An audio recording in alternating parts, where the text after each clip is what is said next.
அன்பானவர்களே, இந்த நல்ல மனமகிழ்ச்சியான நாளிலும் நாம் அறிந்த விதமாக இந்த 3ஆம் நாள் தபசுகால உபவாச கூடுகையிலும் நம் மத்தியிலே அருள் திரு அறிவர் ஞானபுரம் ஐயா அவர்கள் வந்திருக்கின்றார்கள். நம்முடைய திருச்சபையின் சார்பாக அருமை ஐயா அவர்களை வாழ்த்தி வரவேற்கிறோம். இந்த உபவாச கூடுகையிலும் சிலுவையின் ஆழங்களையும் அதன் அன்பையும் இன்னும் ஆழமாய் அறிந்து கொள்ள அருமை ஐயா அவர்கள் இந்த வேளையிலே நம்மை பாடல்கள் மற்றும் கர்த்தருடைய வார்த்தையின் வழியாய் வழிநடத்துவார்கள். செய்திக்கு பின்பதாக நாம் மிஷினரி அருட்பணி ஊழியங்களுக்காக மற்றும் நம்முடைய திருமண்டலம் திருச்சபைகளுக்காக நாம் ஜெபித்து கூடுகையை நாம் நிறைவு செய்வோம். வேளையிலே ஐயா அவர்களை கரங்களிலே அன்போடு நான் கொடுக்கிறேன்.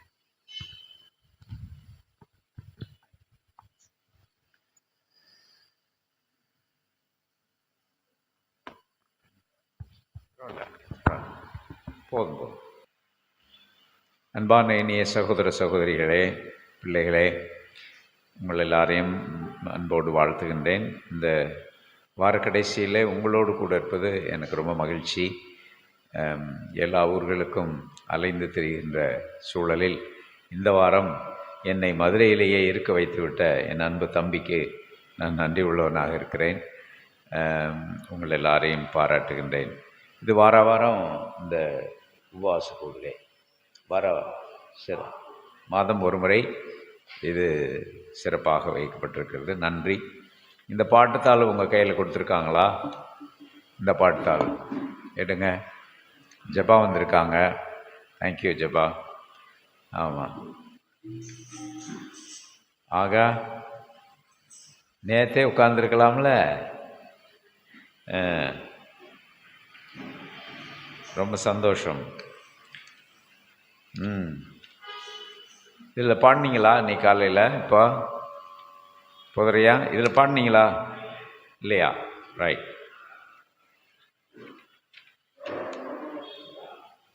நல்ல பாடல்கள் போட்டிருக்காங்க.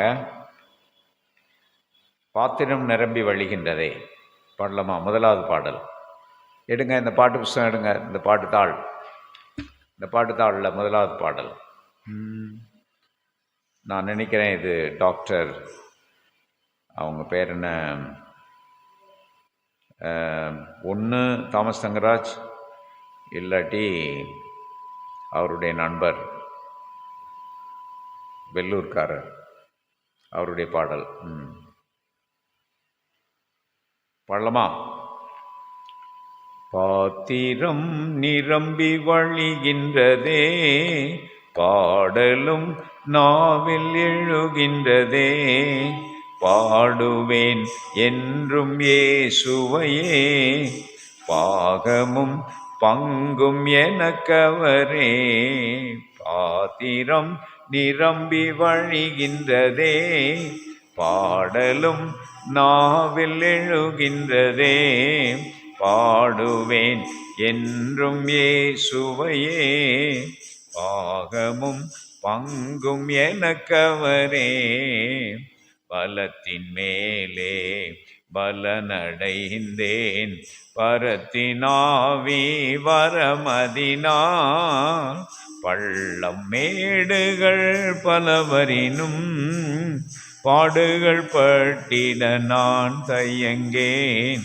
பாத்திரம் நிரம்பி வழிகின்றதே, பாடலும் நாவில் எழுகின்றதே, பாடுவேன் என்றும் இயேசுவையே, பாகமும் பங்கும் எனக்கவரே.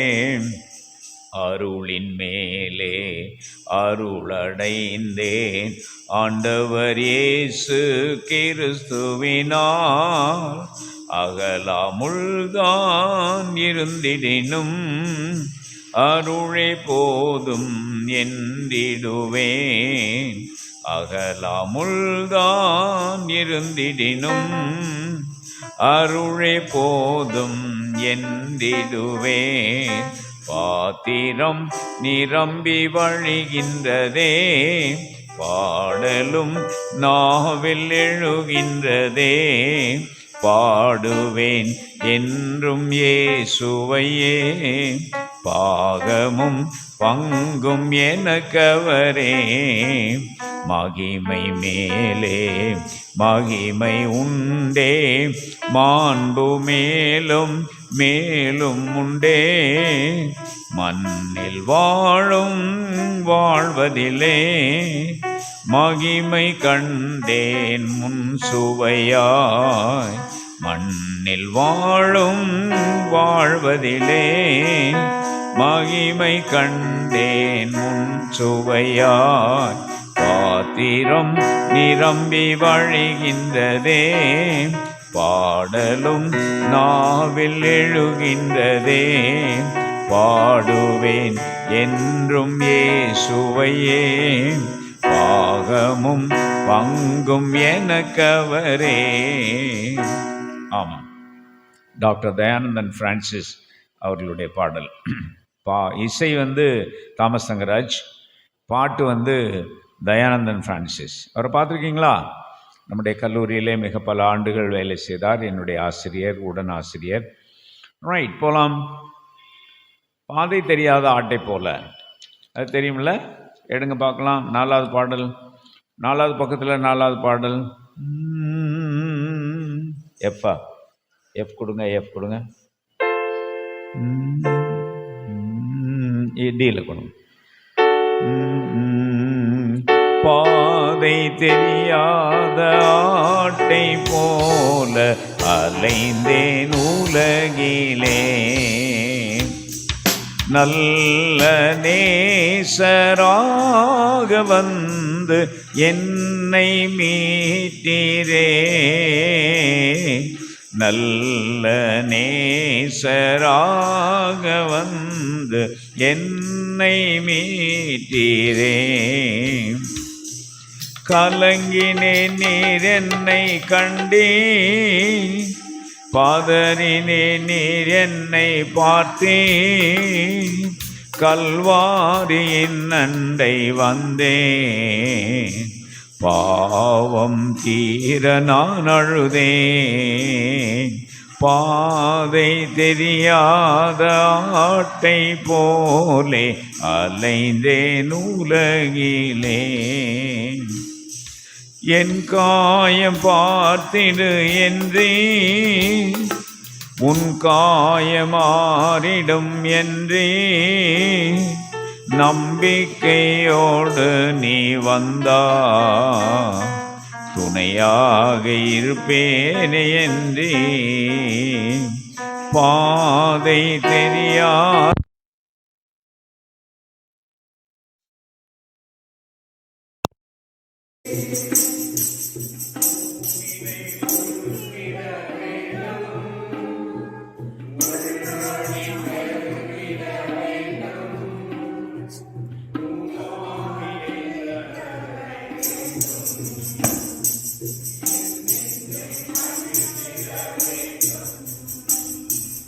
பாதை தெரியாத ஆட்டை போலே நல்ல நேசரா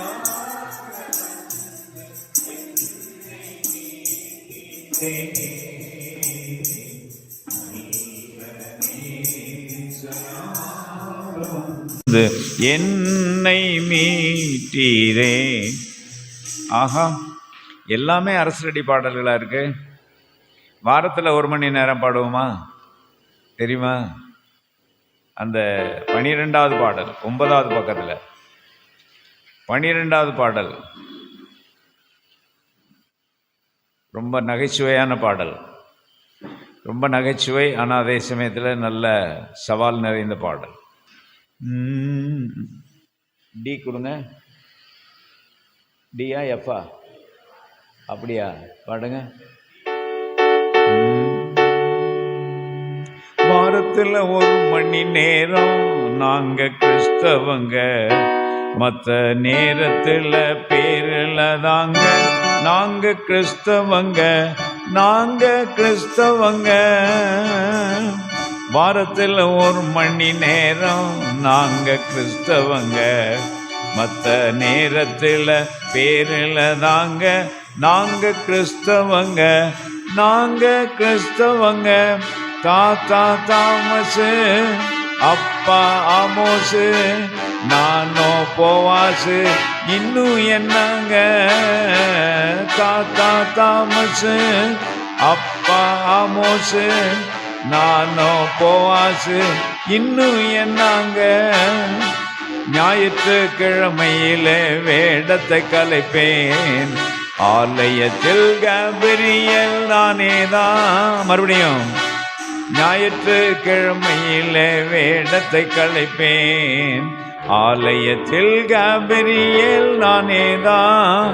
பாட்டு பாடி பரமனோடு ஒன்றிய பிள்ளை, பாட்டு பாடி பரமனோடு ஒன்றிய பிள்ளை. பூட்டி வைத்து சுய உருவில் வெளியில வருவேன், பூட்டி வைத்து சுய உருவில் வெளியில வருவேன். தாத்தா தாமஸு, அப்பா ஆமோஸு, நானோ போவாசு, இன்னும் என்னங்க. வாரத்தில் செய்த பாவம் யாருக்கு தெரியும், பேரத்திலே காணிக்கையா மாறிடும். மறுபடியும் வாரத்தில் செய்த பாவம் யாருக்கு தெரியும், பேரத்திலே காணிக்கையா மாறிடும். பரத்துக்கு போற டிக்கெட் பாக்கெட்டில் இருக்கும், பரத்துக்கு போற டிக்கெட் பாக்கெட்டில் இருக்கும். பிறனுக்கோ என்னிடத்தில் வெறுப்பே கிடைக்கும், பிறனுக்கோ என்னிடத்தில் வெறுப்பே கிடைக்கும். தாத்தா பாடுங்க.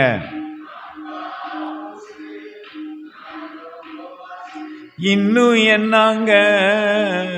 தாத்தா தாமஸு, அப்பா ஆமோஸு, நானோ போவாசு, இன்னும் என்னங்க, இன்னும் என்னங்க. உப்பாக உலகத்துக்கு இருக்க சொன்னாங்க, குப்பியிலே இருக்கும்போது தப்பாங்க. உப்பாக உலகத்துக்கு இருக்க சொன்னாங்க, குப்பியிலே இருக்கும்போது தப்பாங்க.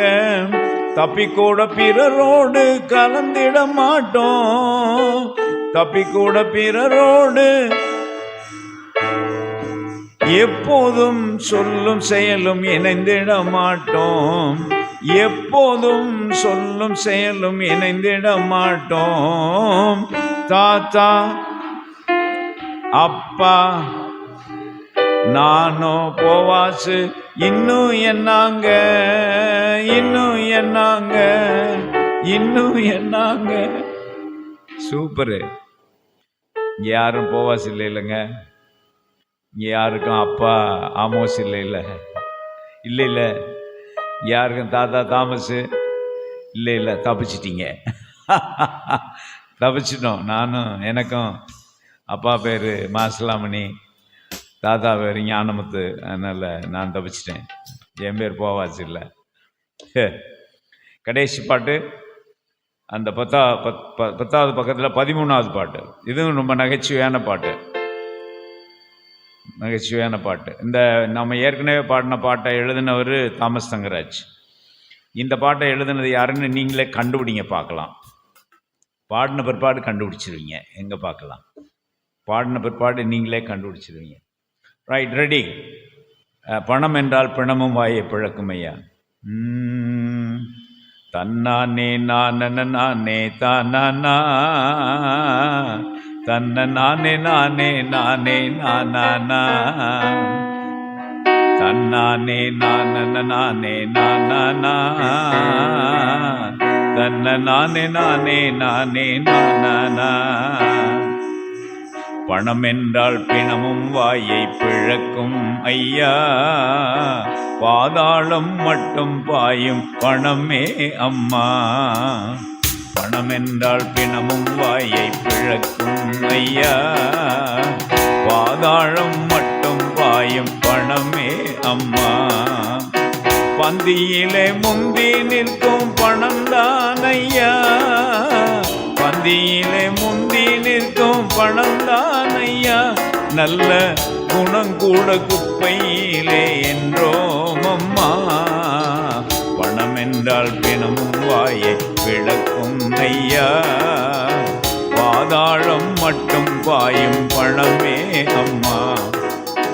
காசேதான் கடவுள் என்று சொன்னோம் ஐயா. காசுக்கு அடிமையாகி நின்றோம் அம்மா. மறுபடியும் காசேதான் கடவுள் என்று சொன்னோம் ஐயா. காசுக்கு அடிமையாகி நின்றோம் அம்மா.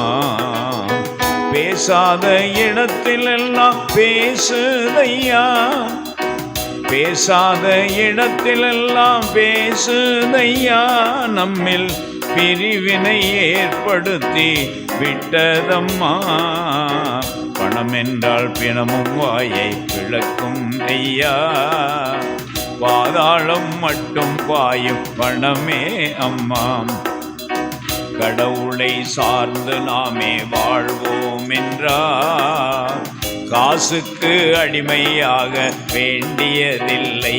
மறுபடியும் கடவுளை சார்ந்து நாமே வாழ்வோம் என்றார்.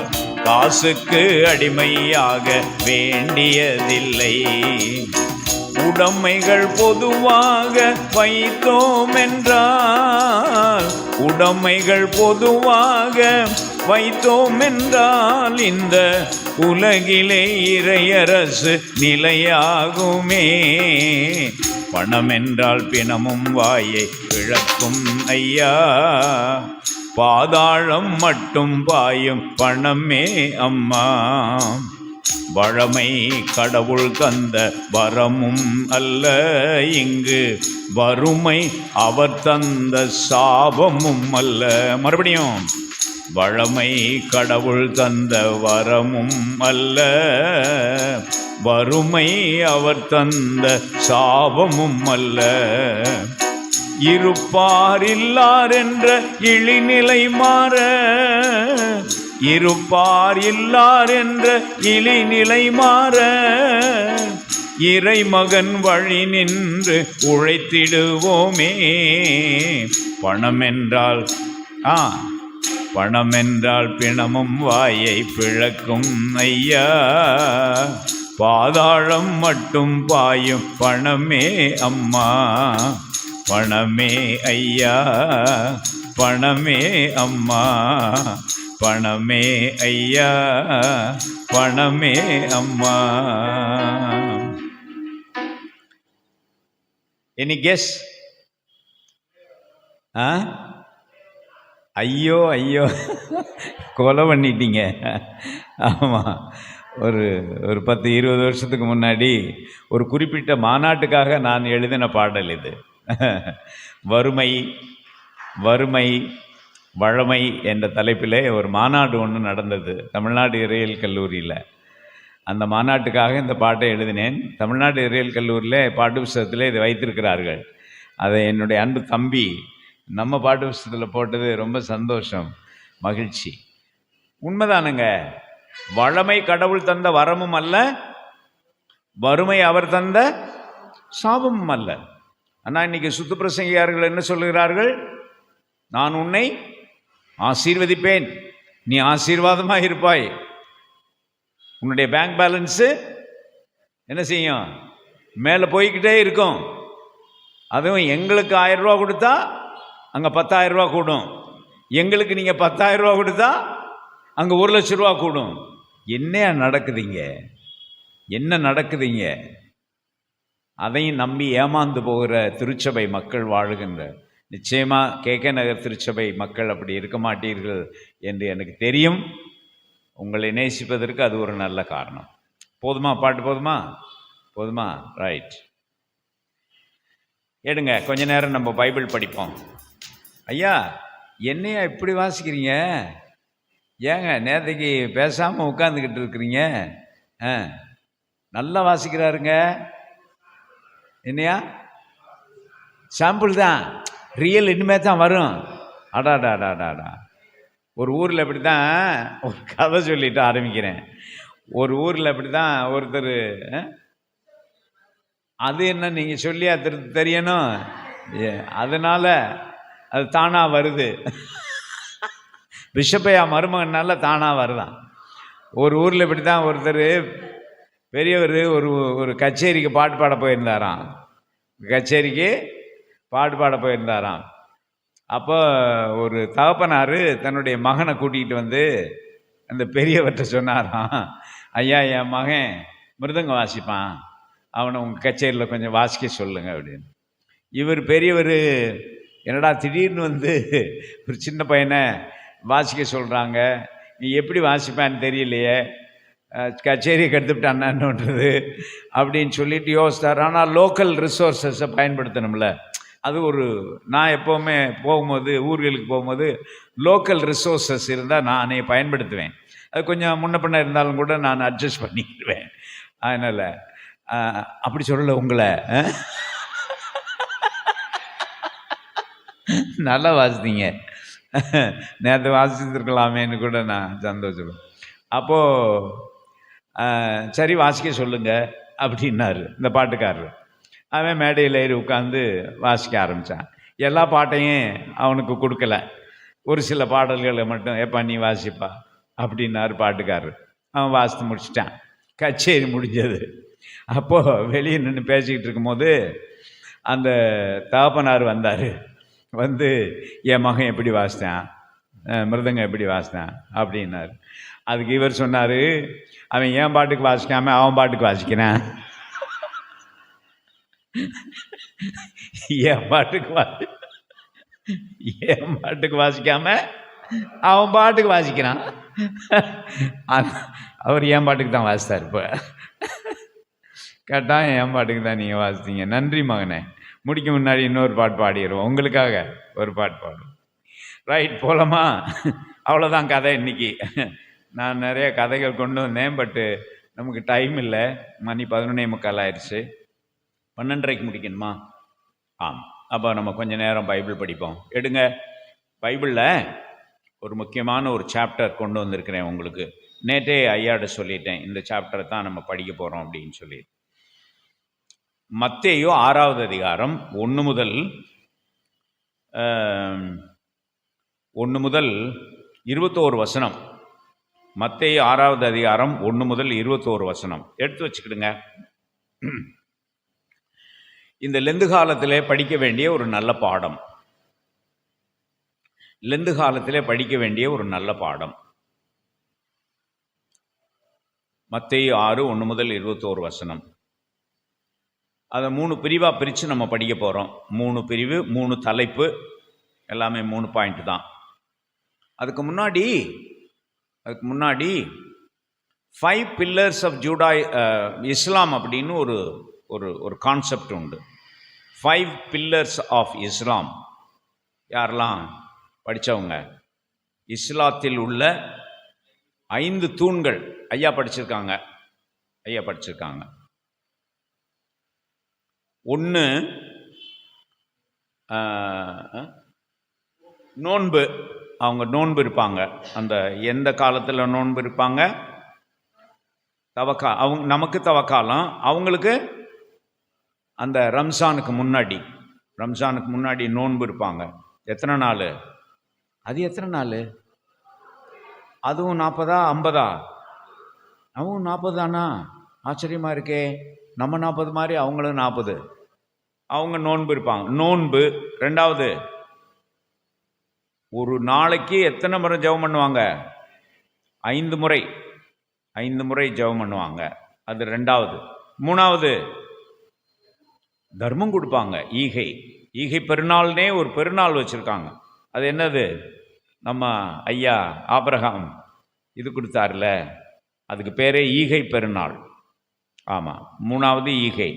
4வது இன்னொன்று இருக்கு, முக்கியமானது. ஐயா ஃபாஸ்டிங் சொல்லிட்டோம்ல, நோன்பு சொல்லி. நோன்புனால ஃபாஸ்டிங் தானப்பா. 4வது என்ன தெரியுமா? அட் தி எண்டு எங்கே போகணும்?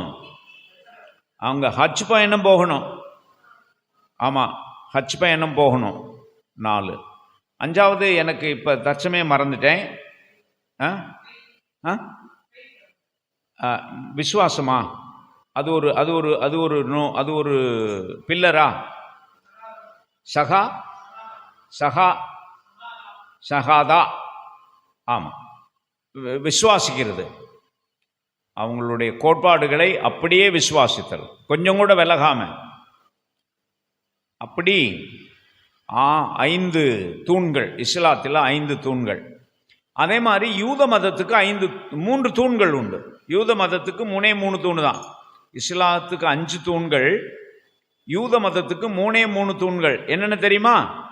அந்த 3 நான் இப்போ சொன்ன இந்த பகுதியில் இருக்கு. 3 தூண்கள் எழுதுங்க. 1 முதல் 4 வசனம், 19 முதல் 21 வசனம், அது முதலாவது தூண். எழுதுங்க பார்க்கலாம். 1 முதல் 4, 19 முதல் 21 வசனம். அதை கடைசியில் ஆண்டவர் சேர்க்கிறாரு. 1 முதல் 4 சொல்லிட்டு, அது ஒரு தூண். நம்ம அது என்ன தூண்னு நீங்க தான் வாசித்து எனக்கு சொல்ல போறீங்க. 2வது தூண் என்ன தெரியுமா? 5 முதல் 15 வாக்கியங்கள் 2வது தூண். 2வது தூண் 5 முதல் 15 வாக்கியங்கள். 3வது தூண் என்ன தெரியுமா? 16 18, 16 18 3வது தூண்.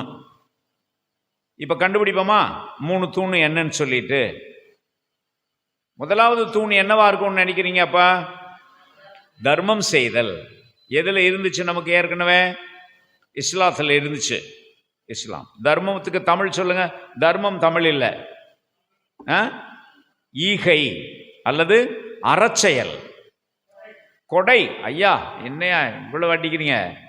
கொடை நல்லா இருக்கே, அருமையான சொல். கொடை. பிறருக்கு கொடுப்பது கொடை, இல்லாதவர்களுக்கு கொடுப்பது கொடை. கொடை செயல். அதுதான் முதலாவது தூண். 2வது தூண் 5 முதல் 15 வாக்கியங்கள் என்னவா இருக்கும்னு நினைக்கிறீங்க? ஜெபத்துக்கு தமிழ் சொல்லுங்க. இறைவேண்டல். Very good. இறைவேண்டல் அல்லது மன்றாட்டு.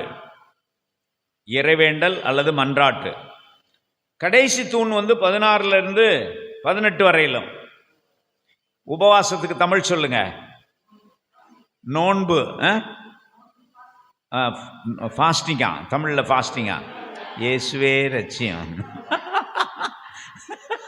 என்னம்மா நகைச்சுவையா? ஃபாஸ்டிங்னு சொல்லி பழகி போச்சு. அதான் நான் சொன்னேன், அந்த மிதிவண்டியை எடுத்துகிட்டு வாப்பா அப்படின்னு. சைக்கிள்னு ஒழுங்காக தமிழில் சொல்ல வேண்டியதானே என்ன? அவன் அந்த மிதிவண்டியை எடுத்துகிட்டு வாப்பா அப்படின்னா அவன் சொல்கிறான் சைக்கிள்னு தமிழில் சொல்ல வேண்டியதானேன்றான். என்னங்க நடக்குதுங்க? ஃபாஸ்டிங், உண்ணா நோன்பு, நோன்பு இருத்தல். ரைட். அப்போ அந்த 3ஐயும் பற்றி நாம் பார்க்க போகிறோம். முதலாவது வருவது எது? அறச்செயல். ஈகை தான் முதலாவது வருகிறது. ஆச்சரியமா இருக்கிறது. யூத மதத்தில் ஆண்டவர் அதை அப்படியே எடுத்து பயன்படுத்துகிறார். உண்மையிலே சொல்லப்போனால் இந்த சாப்டர் ஒரு யூத மத சாப்டர் மாதிரி இருக்கு. இதில் கிறிஸ்தவத்தின் எந்த ஒரு கூறுபாடும் இல்லை. இது ஒரு கிறிஸ்தவ சாப்டர் என்பதற்கு என்னமாச்சு சொல்லுங்க பார்க்கலாம். கடவுள் இருக்கிறார், குமாரன் இங்கே இல்லை, பரிசுத்த ஆவியானவரும் இல்லை, சிலுவை இல்லை. கிறிஸ்தவத்தினுடைய முக்கியமான பண்புகள் இங்கே இல்லை இந்த சாப்டர்ல. இதை ஒரு யூத சாப்டர்னே சொல்லிடலாம். யூதர்களுக்கு இது பிடிக்கும். ஆகினாலே இயேசு ஒரு யூதராக போதித்தார் என்பதில் எனக்கு ஒன்றும் சந்தேகமே இல்லை.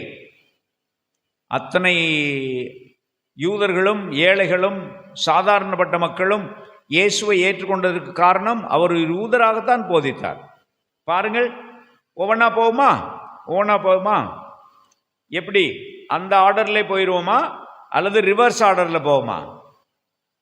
சொல்லுங்க. அந்த ஆர்டர்ல போவோமா ரிவர்ஸ் ஆர்டர்ல போவோமா? அந்த ஆர்டர்ல போயிடுவோம். ஆண்டவரே அந்த ஆர்டர் சொல்லி இருக்கும்போது நீங்க ரிவர்ஸ் பண்றீங்கன்றார் அவரு. ரைட், போலாம். எடுங்க பார்க்கலாம். 6:1. அப்போ கிவிங் தான் ஃபர்ஸ்ட் பாயிண்ட். அல்லது ஷேரிங். கிவிங் அல்லது ஷேரிங். ஆமாம், இது லெந்து காலத்தில் நடக்க வேண்டிய 3 விஷயங்கள் ரொம்ப முக்கியமானவைகள். ஒன்று கிவிங், ஷேரிங். தர்மம் என்பது தமிழ் சொல் அல்ல, ஆமாம், அது ஒரு வட சொல். அதனால இங்கே மக்கள் பார்க்க வேண்டும் என்று அவர்கள் முன் உங்கள் அறச்செயல்களை செய்யாதீர்கள். நீங்க வச்சிருக்கிற மொழிபெயர்ப்பில் எப்படி இருக்கு? தர்மம் செய்யாதிருங்கள், அறச்செயல்கள் என்று இவர்கள் மொழிபெயர்க்கிறார்கள். திருவிவிலியத்தார்னா அதில் நானும் ஒரு ஆள், உங்களுக்கு தெரியும். நான் 2 பைபிள் கொண்டு வந்திருக்கிறேன், என்னுடைய புக்கு பேக்கில் வச்சுருக்கிறேன். 2 திருவிவிலியம் வச்சுருக்கிறேன். முந்தினவங்களுக்கு உடனே வாங்கிடுங்க. திருவிவிலியத்தை வாங்கி வீட்டில் வைங்க, கொண்டுட்டு வாங்க. ஐயா ரொம்ப சந்தோஷப்படுவாங்க. அவங்க எப்போதுமே திருவிவிலியம் வச்சுருக்காங்க, அது எனக்கு ரொம்ப மகிழ்ச்சியாக இருக்கிறது. ஆக மக்கள் பார்க்க வேண்டும் என்று அவர்கள் முன் உங்கள் அறச்செயல்களை செய்யாதீர்கள். இதை குறித்து நீங்கள் எச்சரிக்கையாயிருங்கள், இல்லை என்றால் உங்கள் விண்ணக தந்தையிடமிருந்து உங்களுக்கு கைமாறு கிடைக்காது. 2வது பாயிண்ட் 2வது வசனம் பாருங்க. நீங்கள் தர்மம் செய்யும் போது, இங்கே தர்மம் திருவிவிலியத்தார் தர்மம் பயன்படுத்துறாங்க. திருவிவிலியத்தார் தர்மம் பயன்படுத்துறாங்க. நீங்கள் தர்மம் செய்யும் போது உங்களை பற்றி தம்பட்டம் அடிக்காதீர்கள். ஆமா, திருச்சபையில கொடுத்து விட்டு தர்மம் அடைக்கிறவர், தம்பட்டம் அடிக்கிறவர்கள் எப்படி சொல்லுங்க பார்க்கலாம். திருச்சபையில கொடுத்து விட்டு தம்பட்டம் அடிக்கிறவர்கள் எப்படி அடிக்கிறார்கள் சொல்லுங்க. நான் ஒன்று சொல்லட்டுமா? நீங்க லவுடிவைன் போயிருக்கீங்களா? அங்க எனக்கு பிடித்தமான காட்சி, ரொம்ப பிடித்தமான, இப்போ வச்சிருக்காங்களான்னு தெரியல, ரொம்ப வருஷமாச்சுன்னா. ஆமாம், அப்படி ஒரு கும்பலாக ஒருத்தர் வருவாங்க. ஒரு பிரதான ஆசாரியன் வந்து குல்லாவெல்லாம் போட்டுக்கிட்டு வருவான். அதுக்கு பின்னாடி இவங்கெல்லாம் வருவாங்க. அப்போ ஒருத்தன் வச்சிருப்பான், ஒரு மெகாஃபோன் வச்சிருப்பான். அந்த மெகாஃபோனில் அவர் சொல்லுவார், ரபி எலியேசர் காணிக்க போடுகிறார், பராக் பராக் பராக் அப்படின்வாங்க. பார்த்துருக்கீங்களா? பார்த்தது இல்லையா? ரபி எபனேசர் காணிக்க போடுகிறார், பராக் பராக் பராக் அப்படின்வாங்க. ரொம்ப பிடிக்கும் எனக்கு, நல்லா இருக்கும். Challenge actually. நீங்க சொல்லுங்க பார்க்கலாம். திருச்சபையில் காணிக்க போட்டுட்டு அல்லது கடவுளுக்காக மக்களுக்காக செய்துட்டு அதில் என்னது, உங்களை பற்றி தம்பட்டம் அடிக்காதீர்கள். எப்படியெல்லாம் தம்பட்டம் அடிக்கிறோம்? என்னங்க? ஸ்டிக்கர் ஒட்டுறதான். எதுல? சேர்லையா? பொருளில் ஸ்டிக்கர் ஒட்டி விட்டுறதா? பயங்கரமான ஆளியா. சொன்னா போதர் மாற்ற ஏயா அதை அலோவ் பண்றீங்களே, இல்லாட்டி கொடுக்க மாட்டாங்கய்யா அப்படிங்கிறாங்க. அப்புறம் அந்த இங்கே நல்ல வேலை இங்கே எதுவுமே இல்லை, பார்த்துட்டு சொல்கிறேன். அந்த டியூப் லைட்டு ரொம்ப சின்னதாக இருக்கும். அதில் எழுதி போடுவாங்க, இன்னார் மகன் இன்னார், இந்த இடத்துல குடி இருக்கிறவர் கொடுத்தது உபயம்னு போட்டுருவாங்க. உபயம்னு போடுறா, நம்ம அன்பளிப்புன்னு போடுவோம். உபயத்துக்கு அன்பளிப்புக்கு என்ன வித்தியாசம்? போட்டிருக்கீங்களா? இங்கே எதுவும் இருக்காயா? இல்லை, நீங்கள் தப்பிச்சிட்டீங்க, நல்ல வேலை. வெளிச்சமே வராதான். இங்கே பாருங்க, அந்த எழுதினதுன்னா அதுவும் எதில் எழுதுறாங்க? அந்த பல்பில் எழுதுவாங்க, வெளிச்சம் வராது. ஐயர் பாருங்க. வேற என்ன இருக்கு? இன்னொன்று இருக்கு, சொன்னால் நீங்கள் கோவப்படுவீங்க, வருத்தப்படுவீங்க, சொல்லியே ஆகணும். என்னையா ஃபேன்ல எழுதி போடுறதா? உங்களுக்கு ஃபேனே கிடையாது, நீங்கள் என்ன பொழைச்சிக்கிட்டீங்க. ஆமாம். வேற என்னையா? உட்கார்ற சேர்ல எழுதி வருவாங்க. கடைசியாக ஒன்று சொல்லி முடிச்சிருவோமா? ஒவ்வொரு வாரமும் இந்த முனியாண்டி கோயிலில் பேர் வாசிக்கிறது மாதிரி, முனியாண்டி கோயிலில் பேர் வாசிக்கிறது மாதிரி 2000 தோத்திர காணிக்க கொடுத்தவர்கள் 500 ரூபாய். எனக்கு எரிச்சலாக இருக்கும். நான் எல்லா ஊர்களுக்கும் போகிறேன், எல்லா ஊர்கள்லையும். நம்ம சர்ச்சில் இல்லைல்ல, வேணாம். என்னங்க, டிரான்ஸ்பரன்சிக்காக வாசிக்கிறோம். அது நல்லா இருக்கே, அது நல்லா. டிரான்ஸ்பரன்சின்னா என்ன? வெளிப்படைத்தன்மைக்காக. அது வெளிப்படைத்தன்மைக்காக வாசித்தால் நல்லது. என் பேரை வாசிக்காம விட்டுட்டாருன்னு சண்டைக்கு வந்தா அதுவும் உண்டா? வேண்டாம் ஐயா. ஆண்டவர் நம்மளை பார்த்தான் சொல்லியிருக்கிறார், நீங்கள் தர்மம் செய்யும் போது உங்களை பற்றி தம்பட்டம் அடிக்காதீர்கள்.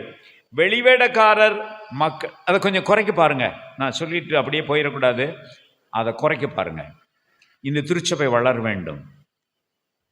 பேரில்லாத ஒரு கவர் அப்படின்னு வாசிப்பாங்க தெரியுமா? பேரில்லாத ஒரு கவர், பெயர் சொல்ல வேண்டாம் என்று சொல்லி இருக்கிற ஒரு குடும்பம், அப்படியெல்லாம் வளர வைங்க. அதை சும்மா வளர வைங்க. இல்லாட்டி ஒன்று செய்வோமா, எட்டி அங்கே எழுதி அங்கே போட்டுருவோமா? அப்படி செய்வோமா? மைக்கில் வாசிக்காம எழுதி அங்கே போட்டா, இப்படியெல்லாம் நான் பிரசங்கம் பண்ணா நீங்கள் அடுத்த முறை என்னை கூப்பிடுவீங்களா? கூப்பிடுவீங்களா கூப்பிட மாட்டீங்களான்னு தெரியல.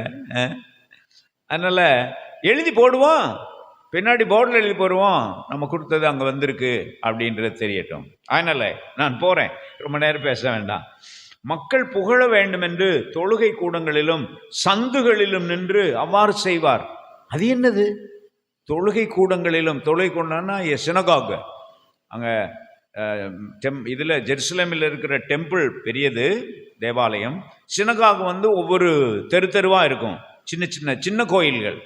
ஆமாம், சந்துகளிலும் நின்று அவ்வாறு அவர்கள் தங்களுடைய கைமாறு பெற்றுவிட்டார்கள் என்று உறுதியாக உங்களுக்கு சொல்கிறேன்.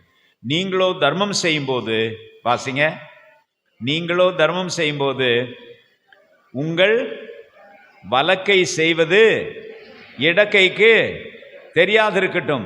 அதனால தான் சிலர் இடக்கையில் செய்கிறாங்க போல தெரியுது, வலக்கைக்கு தெரியட்டும்னு சொல்லிட்டு. அப்பொழுது நீங்கள் தர்மம் செய்வது, நீங்கள் செய்யும் தர்மம் மறைவாய் இருக்கும், மறைவாய் உள்ளதை காணும் உங்கள் தந்தை உங்களுக்கு கைமாறு அளிப்பார். என்ன அருமை நம்ம ஆண்டவர், என்ன அருமை நம்ம ஆண்டவர். இதை ஆண்டவர் உண்மையிலேயே அவரே தன்னுடைய சொந்தத்திலிருந்து சொன்னாரா, அல்லது யூத நடைமுறைகளில் இருந்த சில எழுத்துக்கள்ல இருந்து வாங்கினாரான்னு எனக்கு தெரியல. ஆண்டவர் அப்படியெல்லாம் நிறைய வாங்கியிருக்கிறார். எல்லாவற்றையுமே அவர் சொல்லவில்லை. யூத நடைமுறையில் இருந்த பல, இப்போ நம்ம கூட சொல்கிறோம்ல, திருக்குறளை எடுத்து பயன்படுத்துகிறோமா? ஆமாம். நாலடியாரை எடுத்து பயன்படுத்துகிறோம்ல, தப்பா ரைட்டா? என்னங்க செய்யலாம்.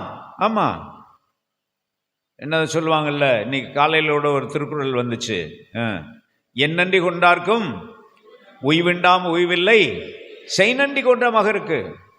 ஆமாம், உழுதுண்டு வாழ்வாரே வாழ்வார், மற்றெல்லாரும் தொழுதுண்டு பின் செல்வார். இன்னைக்கு காலையில் நான் நிறைய ரேடியோ கேட்பேங்க, நிறைய டிவி பார்க்க மாட்டேங்க. அது என்னன்னு தெரியல எனக்கு. மதுரை வானொலியில், ஆனால் வானொலி அரசாங்கத்தின் ஊதுகுழலாக மாறிவிட்டது.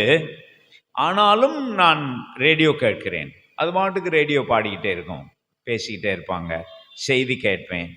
அதனால் இன்றைக்கி 2 குரல், ரொம்ப அருமையான குரல் வந்துச்சு. அது மாதிரி ஒருவேளை அங்கே இருந்து எடுத்து பயன்படுத்தியிருப்பாரா?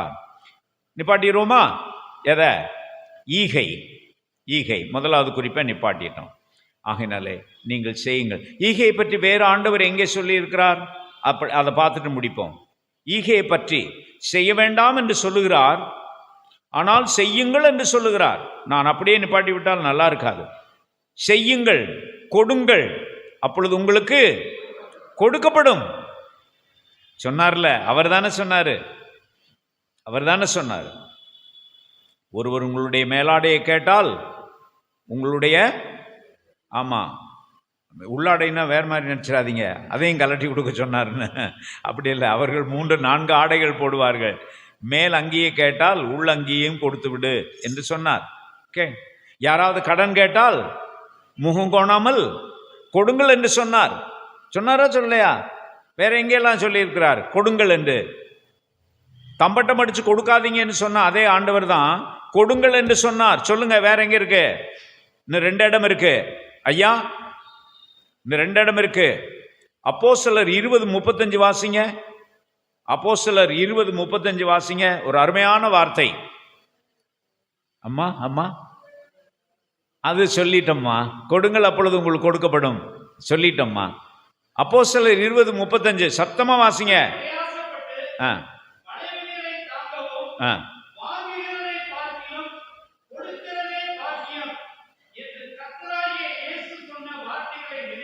அல்லேலூயா. வாங்குகிறதை பார்க்கலும் கொடுக்கிறதே பாக்கியம் என்று கர்த்தராகிய இயேசு சொன்ன வாக்கியம். உங்களுக்கு ஒரு வீட்டு பாடம் தந்துட்டு போவா, நாளைக்கு வரும்போது அந்த வீட்டு பாடத்தை யோசிச்சுட்டு வாங்க. 4 நற்செய்தி நூல்களில் தானே இருக்கணும் இயேசு சொன்ன வாக்கியம். எந்த இடத்துல இருக்குன்னு கண்டுபிடிச்சு கொஞ்சம் சொல்லுவீங்களா? வாங்குகிறதை பார்க்கலும் கொடுக்கிறதே பாக்கியம் என்று கர்த்தராகிய, சொல்லுங்க தம்பி, நினைக்கவும் அப்படின்னு சொல்லியிருக்கல. எங்க சொன்னாரு? சுசேஷத்துல எந்த இடத்துல சொல்லி இருக்கிறார்? யார் கண்டுபிடிப்பான்னு பார்ப்போம். இன்னைக்கு ராத்திரி இப்போ தூங்காம கஷ்டப்படாதீங்க. இவர் வேற சொல்லிட்டு போயிட்டாரு அப்படின்னா தூங்காம கஷ்டப்படாதீங்க. கண்டுபிடிக்க முடிஞ்சா கண்டுபிடிங்க, நாளைக்கு வாங்க நான் சொல்றேன் எங்க இருக்குன்னு கண்டுபிடிச்சேன். அதனால இயேசு வாங்குகிறதை பார்க்கலாம் கொடுக்கிறதே பாக்கியம். இங்கிலீஷ்ல எப்படி ப்ரொஃபஸர் ஐயா சொல்லுங்க? It is a blessing. சொல்லுங்க ஐயா. பாக்கியம்னா blessing. It is a blessing to give than to receive. ஆமா, வாங்கி வாங்கியே பழக்கப்பட்ட சமுதாயத்தில் நாம் வாழுகிறோம். வாங்கி வாங்கியே பழக்கப்பட்ட சமுதாயத்திலே வாழுகிறோம். கொடுத்து கொடுத்து சிவந்த கரங்கள்னு சொல்லிட்டு எம்ஜிஆரை சொல்லுவாங்க. அவர் வேற பக்கம் வாங்கினாரு, ஆனால் அவரும் கொடுத்தார். அவரை பற்றி அழகா சொல்லுவாங்க. அவர் பேர் என்ன? விஜயகாந்தையும் சொல்றாங்க. விஜயகாந்தையும் சொல்றாங்க. நிறைய கொடுத்திருக்கிறார்.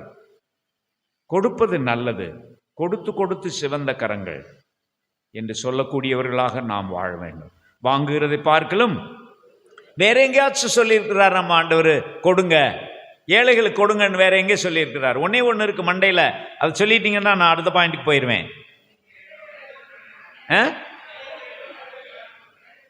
ஏழைகள் கொடுக்கிறவன் கர்த்தருக்கு கடன் கொடுக்கிறான்னு ஏசா சொன்னாரு. என்ன விளையாடுறீங்களா? அது இது பேர் என்ன? நீதிமொழிகள் 19:17. அது பழைய ஏற்பாட்டு வாக்கியம். இது இயேசு சொன்னார்ன்றதுக்கும் பழைய ஏற்பாட்டு வாக்கியம் என்பதற்கும் வித்தியாசம் தெரியாத, வலதுகைக்கும் இடதுகைக்கும் வித்தியாசம் தெரியாத 1,20,000 பேர்ல நீங்களும் ஒரு ஆளா மாறிட்டீங்க தம்பி.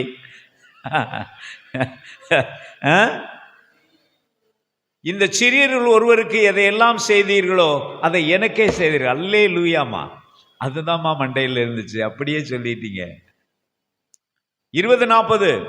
இந்த சிறியரில் ஒருவருக்கு எதையெல்லாம் செய்தீர்களோ அதை எனக்கே செய்தீர்கள் என்று சொல்கிறார் நம் இயேசு. எல்லாரும் பாடுங்க. இந்த சிறியரில் ஒருவருக்கு எதையெல்லாம் செய்தீர்களோ அதை எனக்கே செய்தீர்கள் என்று சொல்கிறார் நம் இயேசு. உணவும் தண்ணீரும் உடையும் தந்தனை உங்களில் ஒருவனாய் வந்தீர்கள். பாடுங்க. உணவும் தண்ணீரும் உடையும் தந்தனை உங்களில் ஒருவனாய் வந்தீர்கள். மனதிலும் உடலிலும் நலமின்றியே, மனதிலும் உடலிலும் நலமின்றியே சிறை மதிலுக்குள் இருந்தேன் வந்தீர்கள். சிறை மதிலுக்குள் இருந்தேன் வந்தீர்கள். இந்த சிறியரில் ஒருவருக்கு எதையெல்லாம் செய்தீர்களோ அதை எனக்கே செய்தீர்கள் என்று சொல்கிறார் நம் இயேசு. அல்லேலூயா. ஆமா, இந்த பாட்டு தெரியுதே. நான் ஒரு முறை பாடினேன் இங்க. பிள்ளை அருமையா பாடுறீங்க, மனப்பாடமா பாடுறாரு. ஆமா, ரொம்ப சந்தோஷம். போதுமா? போதுமா? முதலாவது குறிப்பை முடிச்சிட்டோம். ரெண்டாவது தூண் எது? ஜெபம் என்ற தூண். பிரியமானவர்களே, ஆண்டவர் ஜெபத்துக்கு ரொம்ப முக்கியத்துவம் கொடுத்தார். அவர் அறச்செயலுக்கு முக்கியத்துவம் கொடுக்கிறார் முதலாவதாக. அதே வேளையிலே ஜெபம் என்பது கடவுளோடு கூட இருக்கிற உறவை குறிக்கும். அப்படித்தானே? ஆமாம். ஜெபம் ஜெபம் ஜெபம் ஜெபம், வாழ்க்கை முழுவதும் ஜெபம். உபவாசம் இருக்கும்போது ஜெபம், சீடர்களை தெரிந்தெடுக்கும் போது ஜெபம். எங்கெல்லாம் ஜெபம் பண்ணார் சொல்லுங்க பார்க்கலாம். உபவாசம் இருக்கும்போது ஜெபம், சீடர்களை தெரிந்து கொள்வதற்கு முன்னால் ஜெபம். வேற வேற கெத்செமனே தோட்டத்தில் உடனே கெத்செமனைக்கு ஓடி போயிட்டாரு. கொஞ்சம் இன்னும் போகலைங்க, கடைசியில் அவர் படக்கன் முடிக்க சொல்றாரு. கெத்செமனே தோட்டத்திலே ஜெபம். அம்மா மறுரூபமலை அனுபவத்திலே ஒரு ஜெபம். ஜெபம் செய்து கொண்டிருக்கையில் அவருடைய தோற்றம் உருமாறியது. அப்புறம் ஜெபம். 5 அப்பங்களையும் 2 மீன்களையும் 5000 பேருக்கு கொடுக்கறதுக்கு முன்னாடி ஒரு ஜெபம். அழகு மகனே, அழகு அழகு. அப்புறம் அம்மா கம்யூனியன் கொடுக்க முன்னாடி ஜெபம். கட்டாயம் கட்டாயம், அது ஜெபம். அப்பத்தை எடுத்து தோத்திரம் பண்ணி ஜெபித்து அப்புறம் சொல்லுங்க. தோட்டத்தில் சொல்லிட்டாங்க, கெத்செமனே தோட்டத்தில். ஐயா அதைத்தான் சொன்னாங்க, தோட்டத்தில் ஜெபம். லாசரு உயிரோடு எழுப்ப முன்னாடி ஒரு ஜெபம்.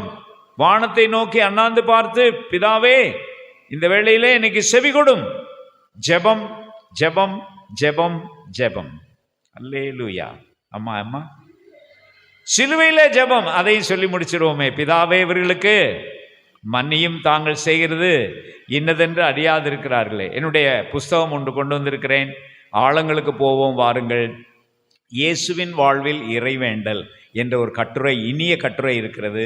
அதை தயவுசெய்து வாங்கி பயன்படுத்துங்கள் என்று 5 காப்பி தான் கொண்டு வந்திருக்கிறேன். வாங்கியிருங்க. யார் முந்திரிங்களோ அவங்களுக்கு ஒன்று. இயேசுவின் வாழ்வில் இறைவேண்டல், பரமண்டல ஜெபத்துக்கு ஒரு அழகான விளக்கம் கொடுத்துருக்கிறேன். அந்த இயேசுவின் வாழ்வில் இறைவேண்டல் என்ற கட்டுரையில் பரமண்டல ஜெபத்துக்கு அதை 3-4 பகுதியாக பிரித்து அது நம்முடைய வாழ்க்கையில் என்னென்ன காரியங்கள்லாம் சொல்லுதுன்னு சொல்லிட்டு, அதனாலே ஜெபித்தார், ஜெபம் செய்ய சொன்னார். ஜெபித்தார், ஜெபம் செய்ய சொன்னார். ஜெபம் என்பது இறைவனோடு கூட உள்ள உறவு. It's a relation, it's a relationship. It's not a Mantra. அது கொஞ்சம் மனசில் வைங்க. It's not a Mantra.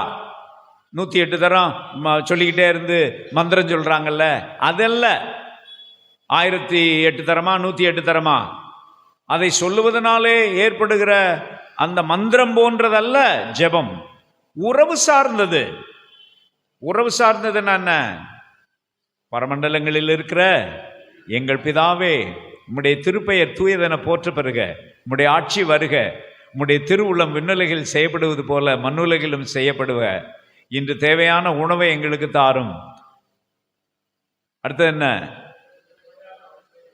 நாங்கள் செய்த பிழைகளை எங்களுக்கு மன்னியும், நாங்களும் மற்றவர்கள் செய்த பிழைகளை மன்னித்திருக்கிறோமே. நாங்கள் சோதனைக்கு உட்படும் போது எங்களை தீமை நின்று மீட்டுக்கொள்ளும், எங்களை சோதனைக்கு உட்படுத்தாதேயும். இல்லை, நீங்கள்லாம் என்ன நினைக்கிறீங்கன்னு சொன்னா, அவர் வந்து உங்க மண்டையை பிடிச்சி போ, உள்ள போ, சோதனைக்குள்ள போ, எங்களை சோதனைக்கு உட்படுத்தாதேயும்னு ஜெபம் பண்ணக்கூடாது. நாங்கள் சோதனைக்கு உட்படும் போது எங்களை தீமையை நின்று, உண்மையிலே அது எழுதியிருக்கேன், அதில் எழுதியிருக்கேன் அந்த கட்டுரையில். அப்படித்தானே நம்ம நினச்சிக்கிட்டு ஜெபம் பண்ணுறோம். எங்களை சோதனைக்கு உட்படுத்தாதேன்னு என்ன அர்த்தம்? அவர் கொண்டு வந்து மண்டையை பிடிச்சி தள்ளி போ போ அப்படின்னு தள்ளுறது மாதிரி இல்லை. நாங்கள் அங்கே சப்ஜெக்ட் யாருன்னா நம்ம தான்யா. சப்ஜெக்ட் ஆண்டவர் இல்லை.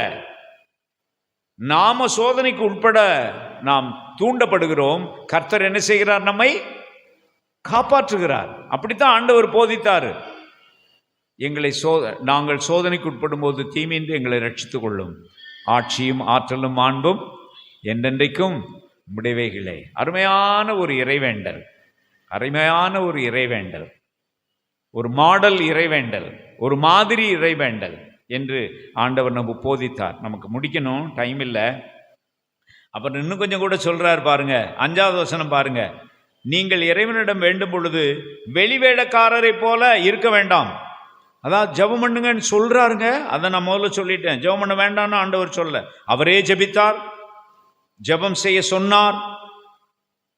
இந்த இன்னொரு பாயிண்ட்ல கூட ஒரு இடத்துல சொல்ற, இந்த வகை பிசாசு ஜெபத்தாலும் உபவாசத்தாலும் இல்லாமல் வேறொன்றாயும் போகாது. இந்த வகைன்னு நான் சொல்றேன். நீங்கள்லாம் இந்த ஜாதி அப்படின்னு சொல்லுவீங்க. இந்த வகைன்னு தான் நான் அதில் இருக்கு. பைபிளில் இருக்கிற வேர்டு என்ன? இந்த வகை பிசாசு.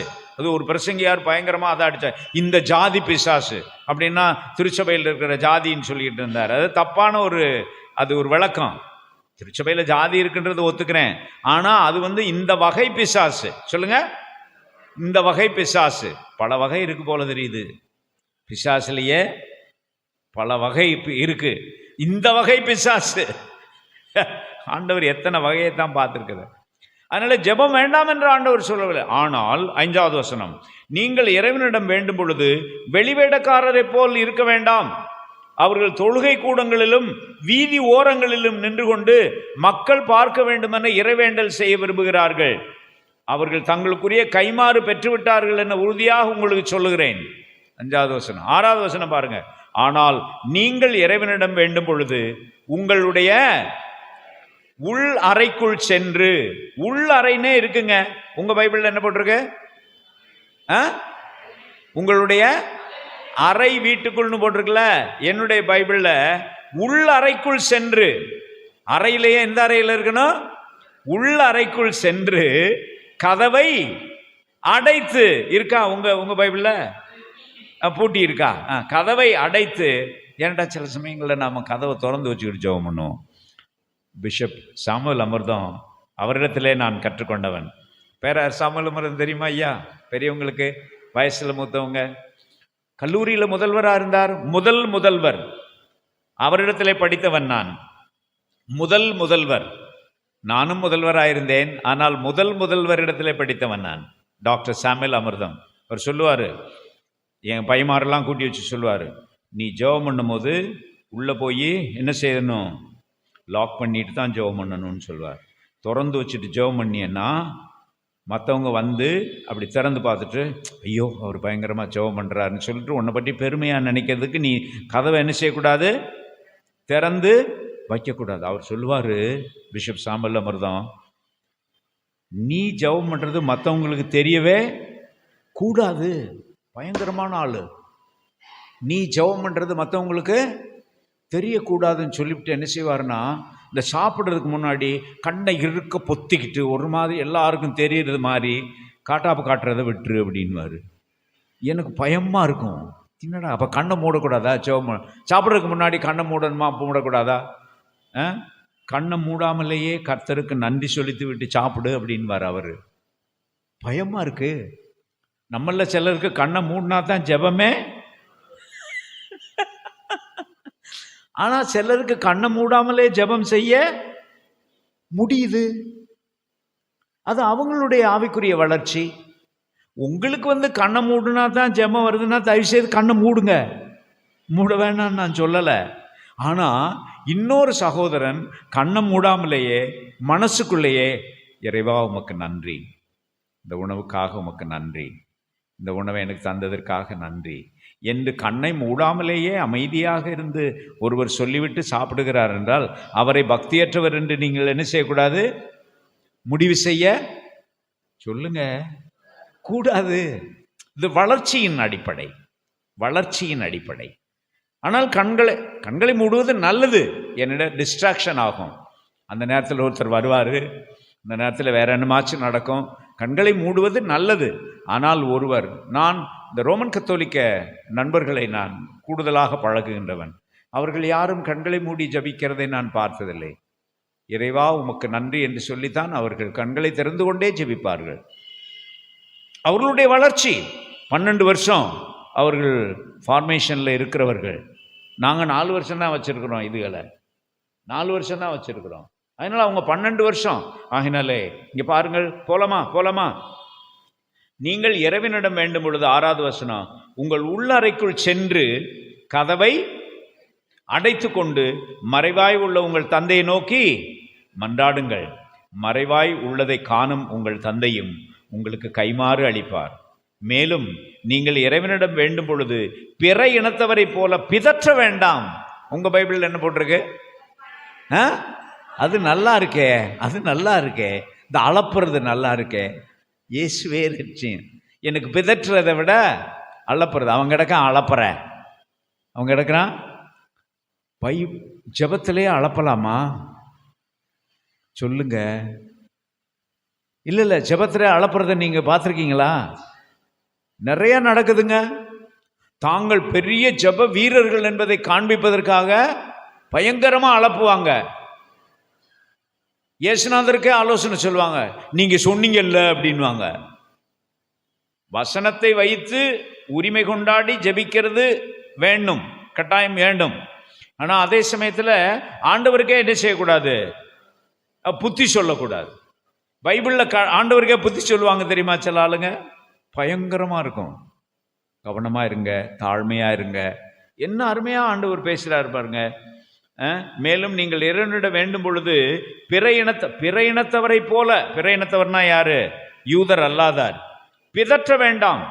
மிகுதியான சொற்களை அடுக்கிக் கொண்டே போவதால் தாங்கள் வேண்டுதல் கேட்கப்படும் என அவர்கள் நினைக்கிறார்கள். நீங்கள் அவர்களைப் போல் இருக்க வேண்டாம். ஏனெனில் நீங்கள் கேட்கும் முன்னரே உங்கள் தேவையை உங்கள் தந்தை அறிந்திருக்கிறார். கவனமா இருக்கணும். சில ஊழியக்காரர்களாகிய எங்களுக்கு பயங்கரமான எச்சரிக்கை. நாங்கள் அப்படியே பயங்கரமாக ஜெபம் பண்ணுவோம். இந்த தம்பியை நான் பார்க்குறேன், ரொம்ப அமைதியாக தான் ஜெபம் பண்ணுறாரு. 2 நாளாக நான் பார்த்துக்கிட்டு இருக்கிறேன். ரொம்ப ஆரவாரமெல்லாம் கிடையாது, இல்லை அமைதியாக ஒரு மாதிரி, முகஸ்துதிக்காக சொல்லலை, ஒரு மாதிரி ரொம்ப ஆரவாரம் இல்லாமல் ஆர்னமெண்டல் ஜெபம். கேள்விப்பட்டிருக்கீங்களா ப்ரொஃபஸர் ஐயா? ஆர்னமெண்டல் ஜெபம் அப்படின்னா தமிழில் என்ன? அலங்கார. அதே அப்பா, ரொம்ப அலங்காரமா ஜெபம் பண்றது எங்களுக்கு பெரிய சோதனை. சத்தமா ஜெபம் பண்றது. 4 பேர் தானே உட்கார்ந்துக்கிட்டு இருக்கிற.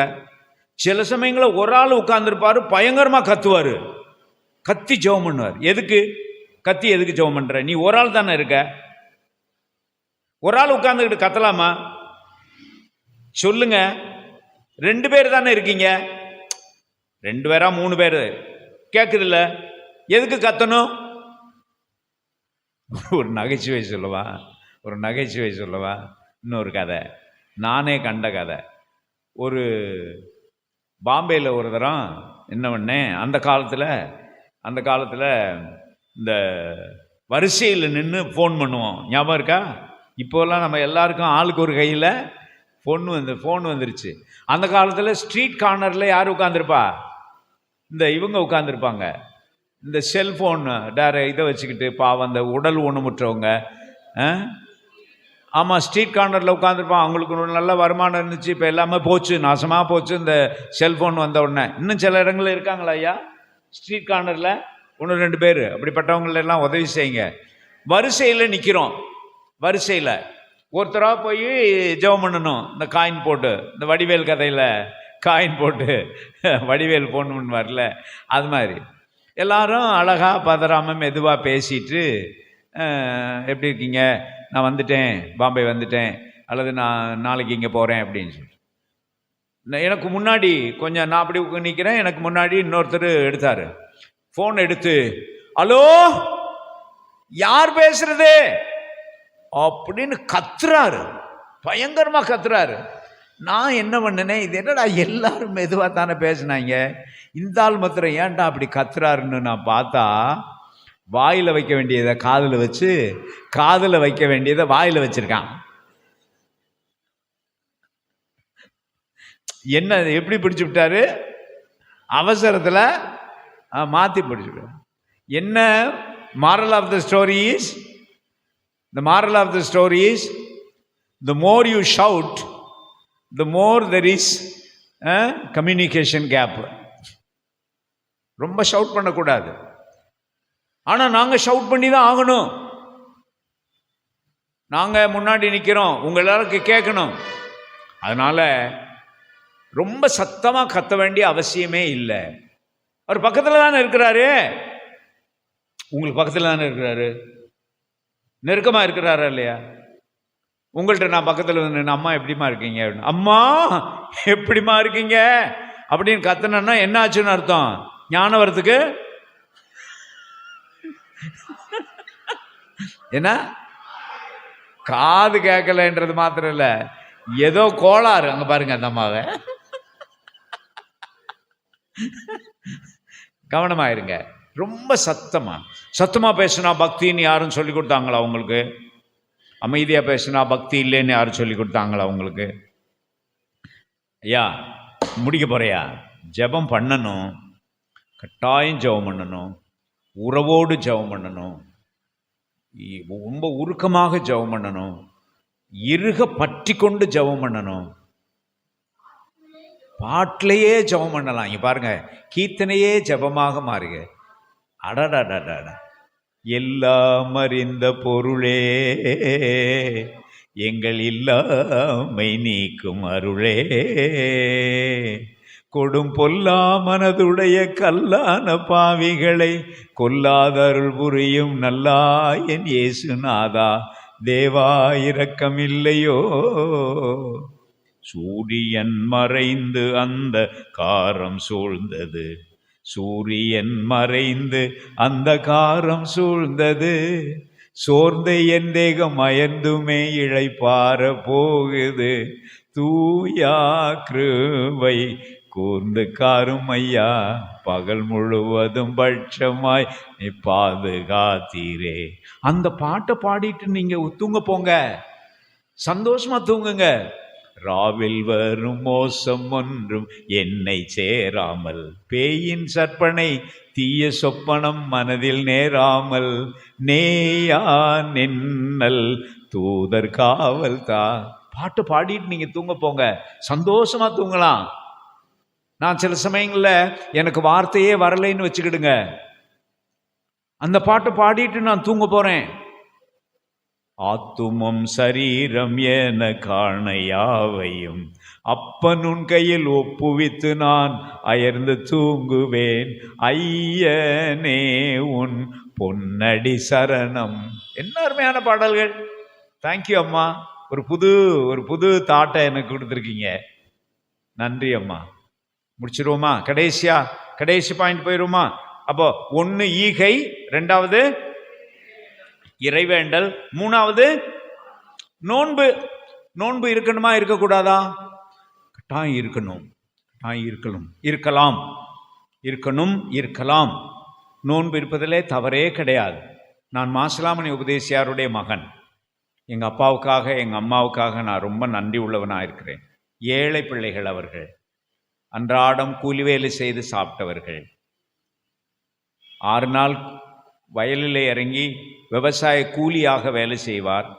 7வது நாள் வெள்ளை சட்டை வெள்ளை வேஷ்டி கட்டிக்கிட்டு உபதேசியார் வேலைக்கு போவார். மாசிலாமணி உபதேசியார். அவர் லெந்து காலம் வந்துவிட்டால் அந்த வெள்ளிக்கிழமை அவரால் உபவாசம் இருக்காமல் இருக்கவே முடியாது. உபவாசம் இருக்கிற பழக்கம் நல்ல பழக்கம், ரொம்ப நல்ல பழக்கத்தை ஆண்டவர் வைத்திருந்தார். அவருடைய பிள்ளைகளாகி எங்களுக்கும் அந்த பழக்கத்தை கற்றுக் கொடுத்திருக்கிறார். சில சமயங்களிலே நான் உண்மையை சொல்ல வேண்டும், எனக்கு இருக்கிற இந்த டயபெட்டிக் ப்ராப்ளத்தினால கூடுதலாக ஒரு வேளை உபவாசம் இருக்க முடியாமல் போனால் கொஞ்சம் ஒரு இட்லியை சாப்பிட்டுக்கிருவேன். உண்மையை சொல்கிறேன். என்னடா ராத்திரி ஊசி போடுறேன், ராத்திரி மாத்திரை போடுறேன், 2 மாத்திரை போடுறேன். அதனால் உங்களுடைய சூழலுக்கு ஏற்றாற் போல நீங்கள் உபவாசம் இருப்பதை கொஞ்சம் தளர்த்தி கொள்ளலாம், அதில் ஒன்றும் தவறில்லை.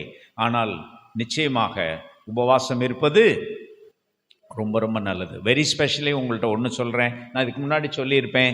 இந்த சாப்பிடாம ஞாயிற்றுக்கிழமை ஆராதனைக்கு வர்றீங்கல்ல, பெரியவங்க அப்படி வராதிங்க ப்ளீஸ். பெரியவங்க வயசில் மூத்தவங்க அப்படி வராதிங்க. கொஞ்சம் என்னமாச்சும் ஒரு இட்லியை சாப்பிட்டுட்டு வாங்க, தப்பே கிடையாது. நான் சொல்லி முடிக்கிறேன். உங்களால் தாங்க முடியும் என்றால் ஒன்றும் பிரச்சனை இல்லை, தாங்குங்க. ஆனால் தாங்க முடியாதவர்கள் கொஞ்சம் பேர் இருக்கிறாங்க. ராத்திரி 20 பாயிண்ட் ஊசி போடுறவங்க இருக்கிறாங்க, 30 பாயிண்ட் ஊசி போடுறவங்க இருக்கிறாங்க.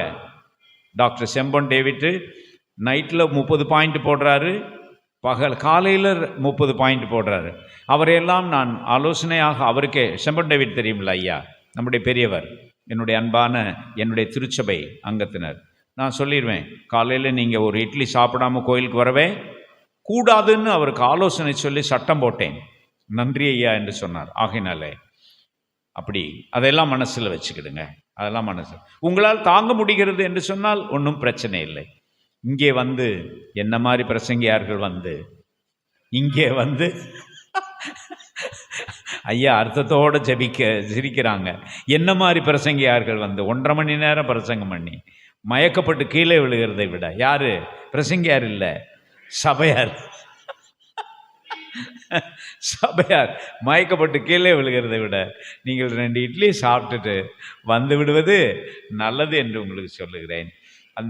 அந்த பாயிண்ட்டுக்கு போயிடுவோம்.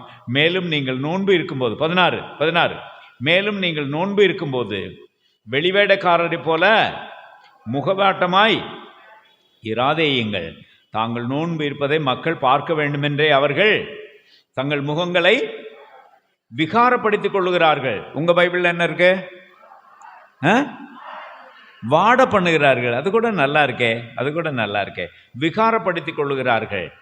அவர்கள் தங்களுக்கு கைமாறு பெற்றுவிட்டார்கள் என்று உறுதியாக உங்களுக்கு சொல்கிறேன். நீங்கள் நோன்பு இருக்கும்போது உங்கள் தலையிலே எண்ணெய் தேய்த்து முகத்தை கழுவுங்கள். என்னுடைய பைபிள் அப்படிதான் இருக்கு. முகத்தை கழுவுங்கள். அப்பொழுது நீங்கள் நோன்பு இருப்பது மனிதருக்கு தெரியாது, மாறாக மறைவாய் இருக்கிற உங்கள் தந்தைக்கு மட்டும்தான் தெரியும். மறைவாய் உள்ளதை காணும் உங்கள் தந்தையும் உங்களுக்கு கைமாறு அளிப்பார். இது எல்லாத்தையும் சொல்லி போட்டு நம்ம ஆண்டவர் முதலாவது பாயிண்ட்டுக்கு திருப்பி வர்றாரு. இந்த இதில் சூரியனுடைய இதில் வேற நகைச்சுவையில் திரும்ப எல்லாத்தையும் அடிச்சுட்டு முதல்ல இருந்து ஆரம்பின்றது மாதிரி அங்கே பாருங்க 19 1வது பாயிண்ட்டுக்கு திரும்ப வர்றாரு.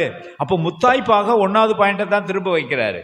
மண்ணுலகில் உங்களுக்கு என்ன செல்வத்தை சேர்த்து வைக்க வேண்டாம், இங்கே பூச்சியும் துருவும் அழித்துவிடும், திருடர் கண்ணமிட்டு திருடுவார்கள். ஆனால் விண்ணுலகிலே உங்கள் செல்வத்தை சேர்த்து வையுங்கள், அங்கே பூச்சியோ துருவோ அழிப்பதில்லை, திருடரும் கண்ணமிட்டு திருடுவதில்லை. உங்கள் செல்வம் எங்கே உள்ளதோ அங்கே உங்கள் உள்ளமும் இருக்கும், உங்கள் இருதயமும் இருக்கும். அப்படியானால் விண்ணுலகத்திலே செல்வத்தை சேர்த்து வைப்பல்னா என்ன? பூமியிலே செல்வங்களை சேர்த்து வைக்க வேண்டாம், பூச்சியும் துருவும் அழிக்கும். விண்ணுலகில் செல்வந்தனை சேர்த்து வைப்பாயானால் விளைவது நித்திய வாழ்வு. உனக்குள்ளதை விற்று ஏழைகளுக்கு கொடு, உண்டு நித்திய வாழ்வு. தனக்காக செல்வத்தை பதுக்கி வைத்தல் பாவமாம், தண்டனை நிச்சயம். நீ போய் உனக்குள்ளதை விற்று, சொல்லுங்க யாருக்கு? ஏழைகளுக்கு கொடு, அப்பொழுது பரலோகத்திலே உனக்கு செல்வம் உண்டாயிருக்கும். நண்பர்களே, நான் முடிக்கிறேன். ஆண்டவராகிய இயேசுவுக்காக நன்றி என்று சொல்லுகிறேன். 3 பாயிண்ட்ஸ் சொல்லி இருக்கிறார். இந்த லெந்து காலத்திலே நாம் கடைபிடிக்க வேண்டிய 3 பாயிண்ட்ஸ். 1, ஈகை. எவ்வளோ கொடுக்க முடியுமோ கொடுங்க, ப்ளீஸ் கொடுங்க. இந்த இவங்க கூட இந்த 40 நாளையில் எல்லாரையும் சாமின்னு கும்பிடுவாங்க. அங்கே தலித் சமுதாயத்தை சேர்ந்தவர் இருப்பார், நான் தலித் சமுதாயத்தை சேர்ந்தவங்களும் இருப்பாங்க. 2 பேரும் எப்படி கூப்பிட்டுக்குருவாங்க? சாமி. அந்த 40 நாளாச்சும் சாமின்றானே, அது ஒரு ரொம்ப நல்ல விஷயம். ஆனால் தொடர்ச்சியாக அது நடைபெற வேண்டும். ஆகையினாலே அம்மா பாதங்களை கழுவுறாங்க, அது ஒரு நல்ல விஷயம், அவர்களை பாராட்ட வேண்டும். அதனாலே நீங்கள் கொடுங்கள், ஈகை செய்யுங்கள். லெந்து காலத்தில் நிறைய ஏழைகளுக்கு கொடுங்கள். என்னமாச்சும் ஒரு ப்ரோக்ராமையே உருவாக்குங்கள். ஈவன் நம்முடைய சர்ச்சை லெந்து காலத்தில் நம்ம சர்ச்சுக்கு முன்னாடி ஏதாச்சும் ஒன்று உருவாக்குனா அது ரொம்ப ரொம்ப நல்லது. ஏழைகளுக்காக நான் ரொம்ப சந்தோஷப்பட்டேன். அந்த எங்கே வச்சு அது இருந்துச்சு, இதில் நம்ம ஜெர்மானூஸ் ஹோட்டல் இருக்குல்ல, அதுக்கு ஏத்தாப்புல ஒரு ஒரு ஒரு இது வச்சுருக்குறாங்க. அங்கே தாங்கள் கொண்டு வந்து உணவுப் பொருள்களை ஏசி ஃப்ரிட்ஜ் வச்சுருக்காங்க பெருசாக. யாரெல்லாம் உணவுப் பொருள்களை ஏழைகளுக்கு கொடுக்கணும்னு விரும்புகிறாங்களோ அதை கொண்டு வந்து அதுக்குள்ளே வச்சிடலாம். அதே மாதிரி ட்ரெஸ்ஸு நல்ல ட்ரெஸ்ஸு கொஞ்சம் பயன்படுத்தி விட்டு மீதமுள்ள ட்ரெஸ்ஸை கொண்டாந்து போடுறாங்க. ஏழைகள் அதை எடுத்து செல்லுகிறார்கள். பார்த்துருக்கீங்களா? வேற எங்கே இருக்குது? அந்த சர்ச்சுக்கு பக்கத்தில், ஆல் சயின்ஸ் சர்ச்சுக்கு பக்கத்தில், சர்ச்சுக்கு பக்கத்தில். அது ஆல் சயின்ஸ் ஏற்பாடு செய்தாங்களா வேற யாருன்னு எனக்கு தெரியல. அப்படியெல்லாம் செய்யலாமே. ஆனால் ஈகை என்பது கிறிஸ்தவர்கள் மட்டும் செய்வதில்லை. நான் கேள்விப்பட்டிருக்கிறேன், ஒவ்வொரு நாளும் சரியாக 12 மணிக்கு ஒரு டிவிஎஸ்ல ஒர்க் பண்ண ஒருத்தர், ரிட்டையர்டான ஒருத்தர் கார் எடுத்துக்கிட்டு அந்த நம்ம 4 மாசி வீதிகளிலே 4 வெளி வீதிகளிலே பொட்டலம் பொட்டலமாக கொடுத்து கொண்டே போகிறார். தெரியுமா தெரியாதா? தெரியுமா தெரியாதா? அப்படியெல்லாம் இருக்காங்க. இந்துக்கள் இருக்கிறாங்க, இஸ்லாமியர் இருக்கிறாங்க, கடவுள் இல்லை என்று சொல்லுகிறவர்கள் இருக்கிறார்கள்.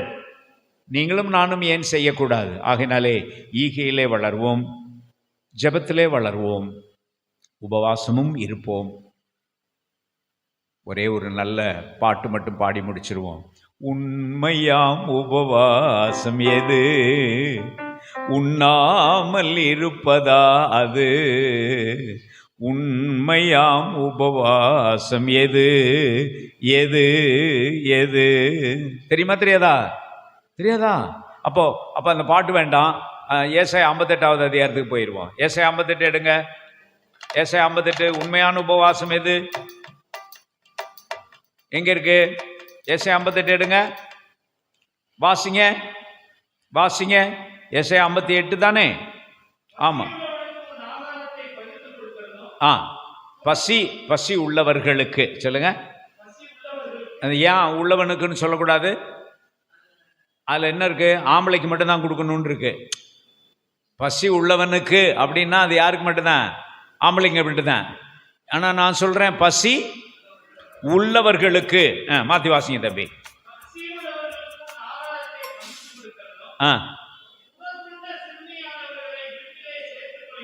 ஆமா.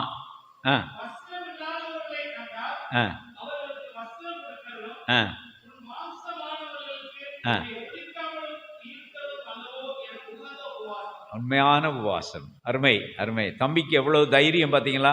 அமையுமேன் இருக்கிறத அவர்களுக்கு என்று மாற்றி வாசிக்கிறார். இப்படி மாற்றி வாசிக்கிறதுனால இவரை கடவுள் நரகத்தில் போட்டுருவாரா? நம்ம பிரசங்கிமார்கள் அப்படித்தான் சொல்லி எடுத்துடுறாங்க. ஒரு எழுத்தையாகலும் எழுத்தின் உறுப்பையாகலும் மாற்றிட்டா எதுக்குள்ள போட்டுருவாராம்? நரகத்தில் போட்டுருவார். எவ்வளவு தைரியமாக வாசிக்கிறார் பார்த்தீங்களா என் பிள்ளை? அந்த தைரியம் வேணும். முடிச்சிருவோமா? ஜெபம் பண்ணுவோம். ஜெபம். அன்புள்ள ஆண்டவரே, நன்றி ஆண்டவரே, நன்றி ஆண்டவரே. எங்கள் ஆண்டவராகிய இயேசு கிறிஸ்துவுக்காக பிதாவே உமக்கு நன்றி நன்றி என்று சொல்லுகிறோம். அவர் எவ்வளவு தைரியமானவர், அவர் எவ்வளவு நல்லவர், அவர் எவ்வளவு மாதிரியானவர் என்பதற்காக உமக்கு நன்றி. 3 தூண்களை, யூத மதத்தில் இருந்த 3 தூண்களை அப்படியே எடுத்து ஈகை, இறைவேண்டல், உண்ணா நோன்பு என்ற உண்மைகளை லெந்து காலத்துக்கு ஏற்ற முறையிலே நாங்கள் சிந்திக்க நீர் அருள் செய்தீர். நாங்கள் ஈகையிலே வளர உதவி செய்யும். ஆனால் அதே நேரத்திலே ஆண்டவரே, தம்பட்டம் அடிக்காமல் இருக்க எங்களுக்கு உதவி செய்ய வேண்டும் என்று வேண்டிக் கொள்கிறோம். நாங்கள் இறைவேண்டலிலே வளர எங்களுக்கு உதவி செய்யும். அதிலேயும் கூட ஆண்டவரே, உறவு சார்ந்து நாங்கள் உருக்கமாக இடத்திலே மன்றாட கிருபை செய்யும். எல்லாவற்றுக்கும் மேலாக உண்ணா நோன்பையும் நீர் எங்களுக்கு ஒரு பாடமாக தந்திருக்கிறீர். இன்றைக்கு கூட எங்களுடைய பிள்ளைகளிலே பலர் உண்ணா நோன்போடு இங்கே வந்திருக்கிறார்கள் என்று உமக்கு தெரியும். எங்களுடைய உண்ணா நோன்பினை நீர் ஏற்றுக்கொள்ளும். நாங்கள் உம்மிடத்திலே இன்னும் அதிகமாக பலப்பட, இன்னும் அதிகமாக வலுப்பெற எங்களுடைய உண்ணா நோன்பு எங்களுக்கு உதவி செய்ய வேண்டும் என்று வேண்டிக் கொள்கிறோம். எல்லாவற்றையும் உடைய பாதத்திலே வைத்து இயேசுவின் நாமத்தில் ஜெபிக்கிறோம். இரக்கமுள்ள ஆண்டவரே, ஆமென். தேங்க்யூ. ரொம்ப நேரம் எடுத்துட்டேன்.